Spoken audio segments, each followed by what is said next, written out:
শীতকালীন সবজির মধ্যে আমার পছন্দের একটা সবজি হলো এই শিম। তাই শিমের নানান রকম পদ আমি রান্না করি। তবে যেদিনকে এই শিম চটপটাটা বানাই সেদিনকে তো আমি ছাড়া বাড়ির সবাই খুব ভালো খায়।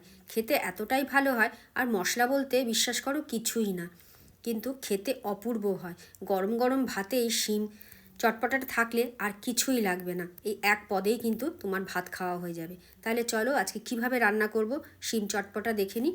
তার জন্য শিম তো লাগছেই, ছোটো ছোটো করে একটু কেটে নিয়েছি। এটা হলো কালো জিরে বাটা, 1 চামচ কালো জিরে একটু বেটে রেখেছি, আর ধনে পাতা কাঁচা লঙ্কা বেটে রেখেছি। এটা কিন্তু বেশ একটু ঝাল ঝাল হবে। প্রথমেই কড়াইতে অল্প জল দিয়ে একটু নুন দিয়ে দেবো, একটু শিমটা হালকা ভাপিয়ে নেব। শিম তো এমনিতেই খুব নরম, তাই জন্য খুব বেশি সময় লাগবে না। একটু নেড়ে চেড়ে ঢাকা দিয়ে দেবো, একবার ফুটে উঠলেই কিন্তু শিমটা হয়ে যাবে।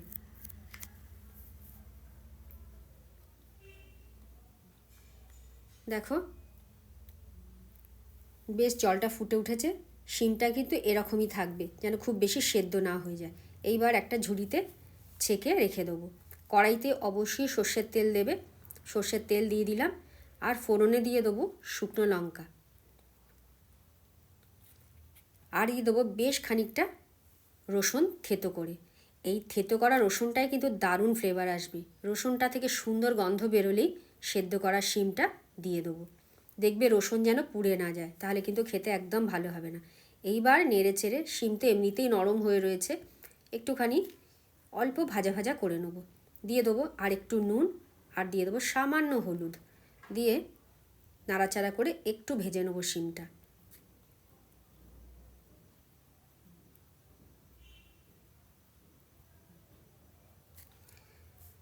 শিমটা বেশ নরম হয়ে গেছে, আর ভাজা ভাজাও বেশ হয়ে গেছে।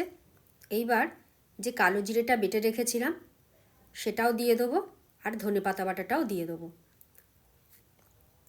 ধনে পাতায় কিন্তু বেশ কাঁচা লঙ্কা দিয়েছি, আগেই বলেছি এটা কিন্তু একটু ঝাল ঝাল হবে। সামান্য একটু চিনি দিয়ে দেবো, দিয়ে আরও মিনিট খানেক রান্না করে নেবো। খুব বেশি কিন্তু এটা রান্না করব না, তাহলে কালো জিরে ধনে পাতার গন্ধটা নষ্ট হয়ে যাবে।